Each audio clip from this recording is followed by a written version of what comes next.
बच्चों, let's read the question. The enthalpies of element in their standard states are taken as zero.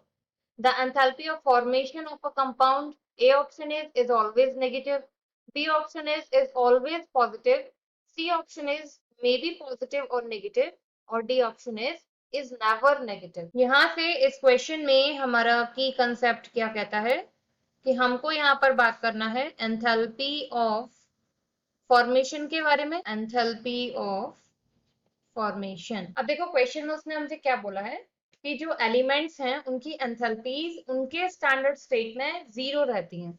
तो अगर हम यहाँ पर किसी कंपाउंड का फॉर्मेशन करते हैं तो उस दौरान उसकी एंथैल्पी कैसी रहनी चाहिए। अब देखो यहाँ से हम क्या करें, इसे दो एग्जाम्पल लेके कंसीडर करते हैं। जैसे अगर हमने यहाँ पर कार्बन लिया और इसका O2 की प्रेजेंस में हमने रिएक्शन कराया तो आपको मिल गया यहाँ से CO2। अब आप इसे कंबशन भी कह सकते हैं और आप इसे CO2 का फॉर्मेशन भी कह सकते हैं। तो ये रिएक्शन हमारी कैसी होती है, एक्सोथर्मिक होती है। CO2 फॉर्म हो रहा है लेकिन क्या हुआ कि ऑक्सीजन की प्रेजेंस में कंबशन होता है और कंबशन के साथ हमेशा हीट जो है वो रिलीज होती है। तो ये हमारी एक्सोथर्मिक रिएक्शन हो गई।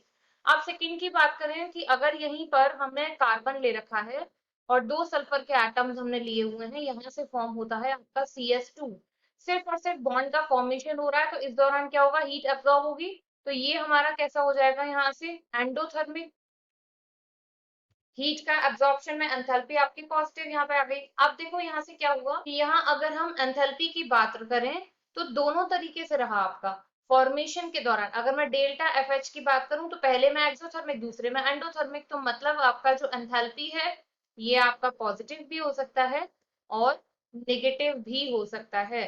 तो अगर हम यहाँ पर ऑप्शंस की बात करें तो सी ऑप्शन यहाँ हमारा हो जाएगा correct answer. I hope you understood well, thank you.